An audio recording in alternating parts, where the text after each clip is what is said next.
என் பையனோட அம்மா என்கிட்ட பேசுகிறாங்க. நான் நீ இந்த படம் பண்ணுறியா அப்படின்னு கேட்டாங்க. உனக்கு எப்படி தெரியும் அப்படின்னு கேட்டேன். இல்லை ரஜினி சார் என்னை கூப்பிட்டாரு,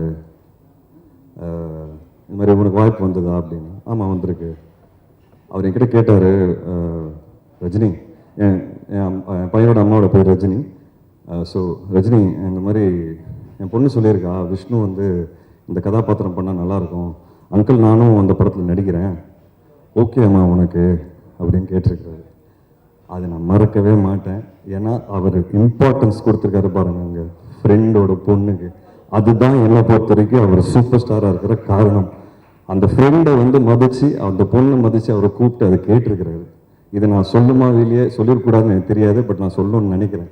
என்னை பொறுத்த வரைக்கும் அவர் சூப்பர் ஸ்டார் இருக்கிறது காரணமே அந்த மனசு தான். அண்ட் அது வந்து நான் ரொம்ப பெருமைப்படுறேன் ஆக்சுவலாக. அது அவர் கேட்டாருங்கிறது அந்த வேல்யூ வந்து